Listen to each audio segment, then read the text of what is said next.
Everyone loves to go on a road trip with your friends. For most of us, it's more than just a machine. But when it comes to maintaining it, we depend on the service center guys to do it. As in this case, no one wants to spend their time in cleaning the dirty chain. But you're not the only one to visit the service center in a single day. And if your complete bike is getting serviced within 2 hours, do you think they spend enough of time in cleaning your chain? So why rely on them when you can do it at home? Here are a few simple steps that you can follow. Let's get started.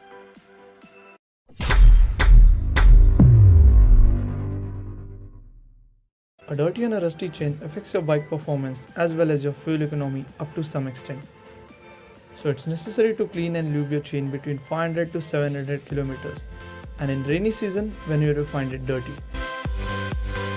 For this process, you will need a good chain cleaner as well as a chain lube.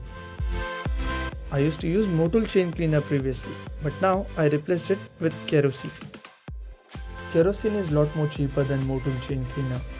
A 150 ml of chain cleaner lasted only for 2.5 uses, and it cost me around 250 rupees. Kerosene is pretty much O-ring safe and it's recommended in most of the manual books. So the only thing to worry about is that it's volatile. So make sure you do it in a safer environment. This is a Grunge brush, a perfectly engineered tool specially designed to clean your drive chain more efficiently and taking less efforts. Its C-type brush design and the tail bristles cleans out maximum dirt in a single stroke. I'll mention the product link in the description below if you wish to purchase it. Warning: never ever try to clean your bike chain by putting it in first gear, as there is a potential risk of getting your fingers chopped. It's better to do it in a safer way rather than taking any risk. You can take a starting point like I have in my bike chain. But if you don't have, you can take a random starting point. Wish I had a spray bottle to spray the kerosene over the chain. But don't worry, when you're out of resources, a little smart work can do the trick. As in this case, you can pour the kerosene over the brush instead of pouring directly over the chain, and then start cleaning.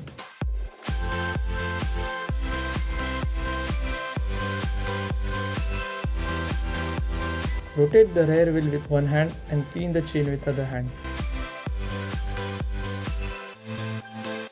You can use both the ends to clean, whichever you find it comfortable.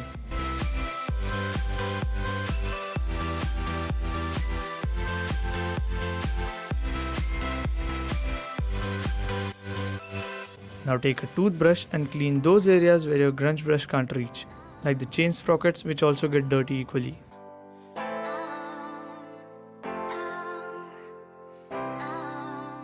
The toothbrush acts as a freehand tool which gives you freedom to clean your chain from every possible angle. So the combination of brush and Grunge brush helps you in cleaning maximum dirt. You can see the dirt coming out of the chain, which I'm going to clean it later on. It's time to rinse your chain with a shampoo water. This process is just to remove the little stickiness caused by kerosene. Again, not recommended to use a high pressure wash. Give a low pressure wash with garden hose pipe or with a manual pressure pump, which I am using right now. Clean the sprockets with the brush by spraying water on it.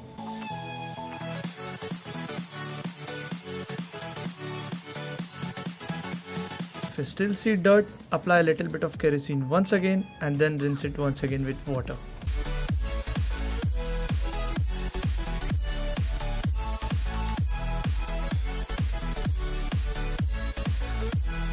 Now take a clean cloth and wipe off your chain immediately. You can see the dirt on my cloth right now. To be honest, the chain is just 90% clean, and this is mainly due to two reasons. First, it's monsoon season, so no matter how much hours you spend in cleaning, it will still look dirty unless you don't open your chain completely and clean it. Secondly, I don't have a T-spanner to open the front sprocket, so I'll get it cleaned from the service center guys in my next visit. While rest of the things are in your hand, and that is more than sufficient to keep your chain healthy and rust free. Now warm up your chain a little bit, because a warm chain tries to absorb maximum amount of lube which reaches deep into the O-rings.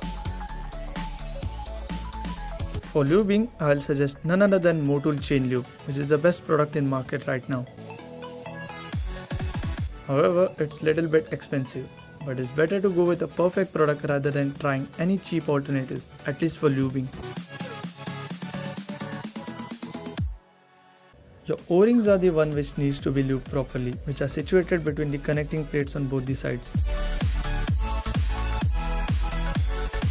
You can take this mark as a starting point, but if you don't have, you can go with a random starting point. Take a piece of cardboard and place it behind the chain to avoid spraying on other parts. You can start spraying on the inner side first by rotating your rear wheel alternately.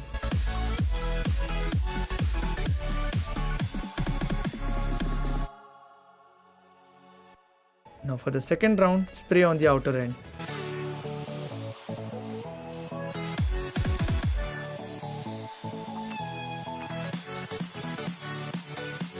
Spray some on the center rollers to keep them lubed and rust free. Remember, don't overlube your chain, as it will only attract dirt, nothing else. And if you still find your chain dry, you can spray a little bit once again.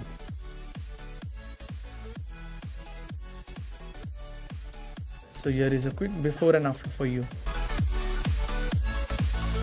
So if you have any better suggestion, you can post that in the comment section below. Make sure you hit the like as well as the subscribe button. Thanks for watching.